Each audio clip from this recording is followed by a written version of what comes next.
What do you do with feelings you don't know how to say out loud? What if the safest way to tell someone how much they mean to you is to build something instead of saying it? And what if you could go back, not to fix everything, but just to try again knowing what you know now? Video games promises us things that real life doesn't. Rules, retries, and the illusion of control. And Tomorrow and Tomorrow and Tomorrow is, in a way, a love letter to that promise. This was Biopicked's book club pick for the month of December, and this video will do itself most justice if you've actually read the book. I'm afraid there might be some spoilers. If you haven't read the book, maybe go do so.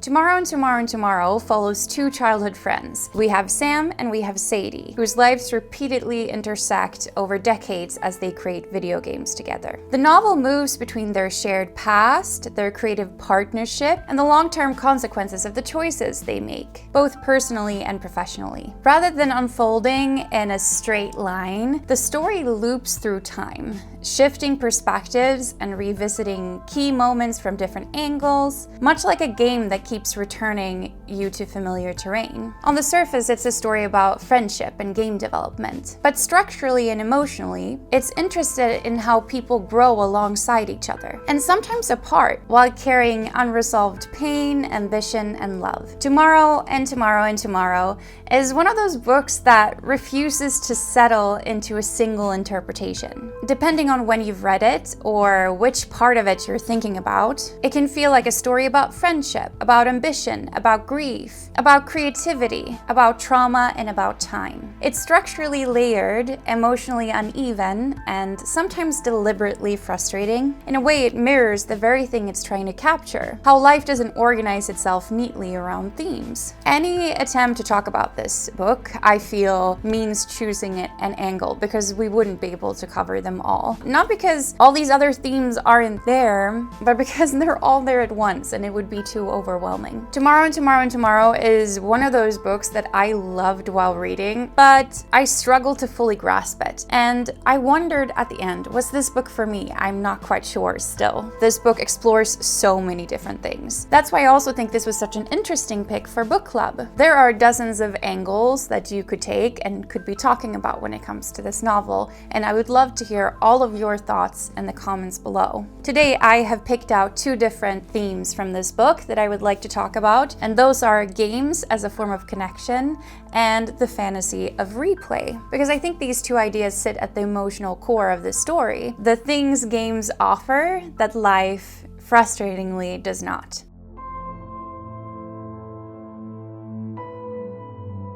One of the most frustrating things about Tomorrow and Tomorrow and Tomorrow is watching Sam and Sadie care deeply about each other and still fail again and again to truly connect with each other. Their relationship doesn't fall apart because they don't feel enough. It falls apart because the way that they communicate never quite meets the moment. So to understand why their relationship feels so stuck, why so many conflicts remain unresolved, we have to look at how they communicate, and more specifically, at what they choose to build instead of saying things out loud. Sam and Sadie don't struggle because they're bad at communication. They're articulate, they're intelligent, they're endlessly capable of discussing things like systems and mechanics and ideas. But what they actually struggle with is vulnerability. Important conversations are delayed, feelings are implied instead of named. Conflict doesn't erupt, it lingers. And they don't fight loudly, they coexist, they let things build up over time. They let silence do most of the work. So when spoken language fails for them, something else takes its place,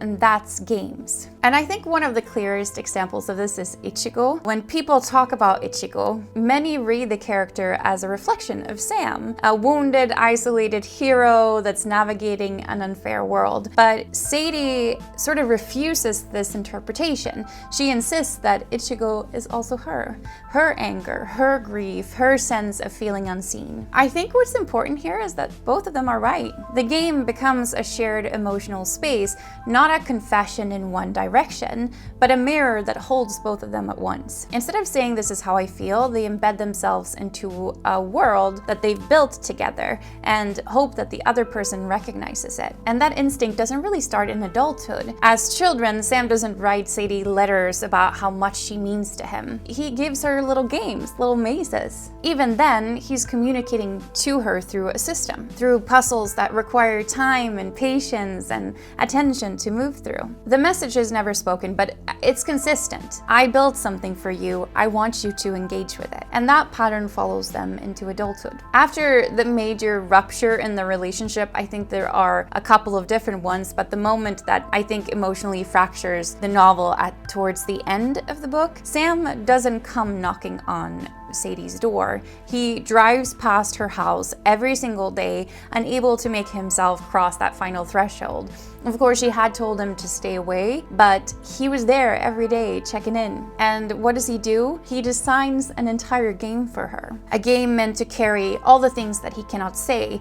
It's love, grief, regret, longing. He can build devotion more easily than he can ask her for forgiveness. And I think this is where the book becomes quietly devastating, because games do allow them to express emotion, but they also avoid the most dangerous part of communication, which would be a response. A game doesn't talk back. It doesn't ask clarifying questions. It doesn't demand accountability. And that avoidance becomes even more visible when Sam and Sadie are not working together, but parallel to one another on the other game, both sides. What they are doing is they're essentially building two versions of the same game, two sides of the same game, without communicating with one another. And each side makes sense on its own. Each side reflects its creator, but together the game didn't work. Players felt the mismatch immediately. They got this disjointed, emotionally incoherent experience. And what's striking is how literal it is. The game fails for the same reason that the relationship is failing. Without communication, without alignment, without a shared emotional language, the story just falls apart. And what the book keeps showing us is Sam and Sadie are incredibly fluent in gameplay. They are deeply inarticulate in intimacy. They know how to design a feeling in a video game, but they don't know how to sit inside a feeling together. Games sort of become this place where they tell the truth and also the place where they hide from it. Because while a game can express emotion beautifully, it can't ask, did you understand me? Did this land the way I needed it to? And when that question goes unanswered for too long, even the most meaningful shared language starts to break down, and that's where the frustration begins. I think we can all attest to having read this and being so frustrated with Sam and Sadie for not being able to communicate with each other. I think that's one of the parts of the book that actually stood out to me as the most stressful part. I was longing the entire book for Sam and Sadie to have a deeper connection with one another. And I think part of the reason why they are unable to get there has so much to do with the fact that they're communicating through the video games instead of just talking to one another. And that's where the next idea comes in, because if games are a way to express feelings safely, they're also a way to avoid consequence. And I think that brings us over to the next theme I wanted to discuss, which is fantasy of replay.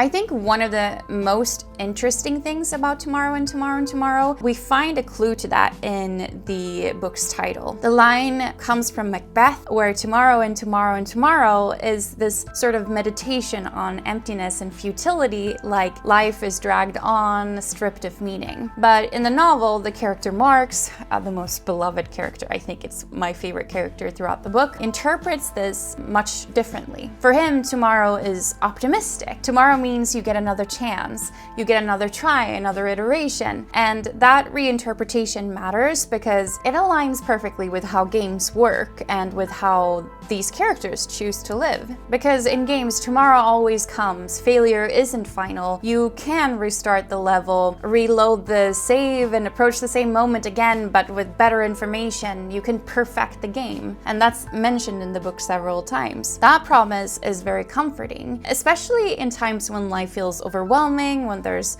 unresolved grief, when guilt sits too close to the surface. Repetition becomes a way to keep going without having to confront things that have already been lost. And throughout the book, Sam and Sadie are given or take multiple chances to replay their relationship. They fall out and find their way back to each other. We see this happen. The relationship goes up and down. They hurt each other and then reunite through work. They drift apart and then connect through some creation. So in many ways, they do get to push the replay button. I think for a long time in the book, it feels hopeful. But I also think that the novel asks this more quiet, more unsettling question. At what point does replay stop being hope and start becoming avoidance? Because I think replay only works if the system allows it, and life doesn't necessarily always do that. And I think another layer to this, what makes this idea especially powerful, is that Gabrielle Zevin doesn't just explore this thematically, she builds it into the structure of the book itself in the way that she writes and the way that she's formulating these different chapters. The story doesn't move cleanly from beginning to end. It sort of jumps forward, it loops back, it revisits moments from new angles. We get to see different angles of the same events. And we're sometimes told things out of order, learning about a rift before we understand how it began, hoping, okay, maybe we can replay this moment, maybe we can do something to prevent this. We exist in the past, present, and future all at the same time. It felt fragmented, but not chaotic. It felt non-linear, but still intentional. Even some of the chapters experiment with perspectives that sort of echo gameplay. For example, we have the chapter NPC. I think we all, when we got to that point, really felt this chapter. It's told from the position of someone on the sidelines, a non-playable character observing the aftermath of choices made by different people in the story. And then we have another chapter that makes you feel like you are inside a game yourself, that places the reader inside a designed experience rather than a traditional narrative voice. And I feel like the book keeps reminding us that this is a story being replayed, examined, revisited, reframed. But this fantasy of being able to replay, there's also a danger in that. When you're playing a video game,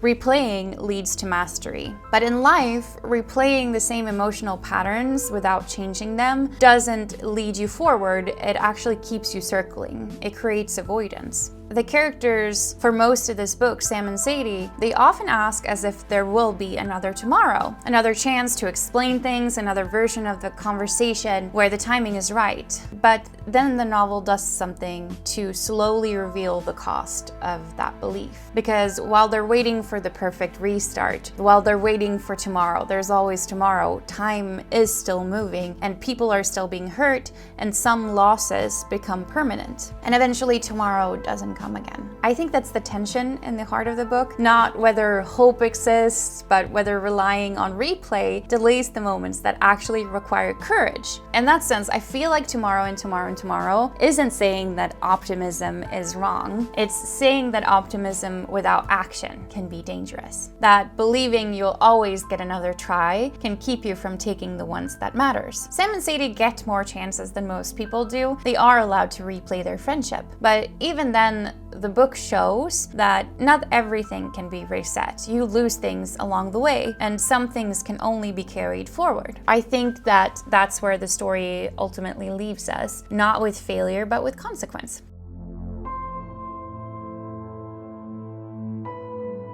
What I keep coming back to with Tomorrow and Tomorrow and Tomorrow is that there's so much to talk about. I picked two themes here. I could spend hours throughout book discussions finding different angles to look at, pulling different threads, arguing with ourselves what worked, what didn't work, and I would love to hear that discussion from you in the comments below. And now I'm gonna get into what I actually thought about the book. I can't ignore that sometimes I feel like it's trying to hold too much. Among many things, I think it takes on political events, abusive relationships, disability, cultural appropriation, sexism in the video game industry, violence, queerness, marriage rights. There's an endless array of topics that this book covers, all while also trying to tell this intimate story about two people who love each other deeply and sort of fail repeatedly to meet in the middle. And sometimes I feel like the core relationship between Sam and Sadie got a little lost in all that abundance of different themes. I understand that the distance between them is intentional and that the rift is sort of the point. But there were moments where I wished that the book would linger longer or dig deeper and actually sit with their emotional disconnect instead of just moving to the next year, the next theme. I think some of the topics that I just listed are beautifully handled. I think Sam's relationship with his disability in particular was something that I found a lot of meaning in, and I felt it was thoughtful, grounded, and deeply human, and I took that with me from the book. For example, trying to understand Sadie's thoughts on being a woman in a male-dominated space also felt like something I could relate to. But there were also other themes that I felt could have just been left out. Not because those themes aren't important or don't matter, but because I felt like there simply wasn't enough space, even though it is like, I don't know, 500 pages or so, just to do them justice. And I think that that's the tension that mirrors how I ultimately felt about the book as a whole. I think expression isn't the same as understanding, and trying again isn't the same as changing. Games give Sam and Sadie this kind of shared language when words fail, which I think is very beautiful and a very unique but also relatable way of describing their relationship. But it also gives them the illusion that there will always be another chance.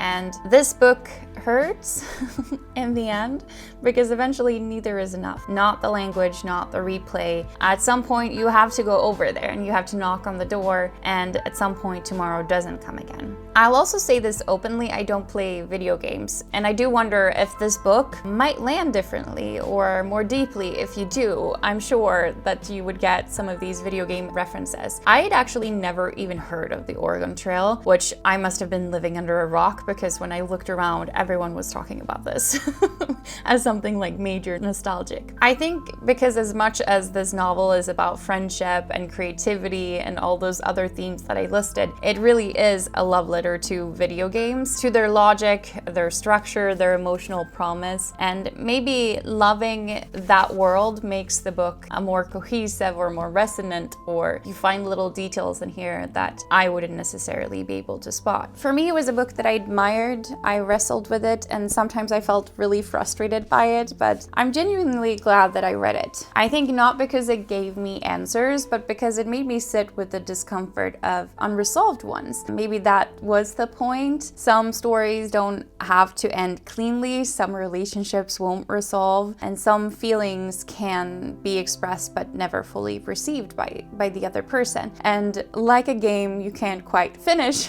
tomorrow and tomorrow and tomorrow stays with you, asking whether you would play it differently if you had one more try. And so I think, would you have changed things about this novel? Let me know in the comments below. There are definitely some things I would have wanted to stay with longer, but still, I have been thinking about it. I took my time with it. I read it slowly. What themes stood out to you the most? And if you had the ability to play this one differently, what would you do? I want you to stay tuned for our next book club pick. You can join our book club discussions over on Fable. There's a link in the description box. I will be announcing the next book club pick shortly. Thank you so much. Bye bye.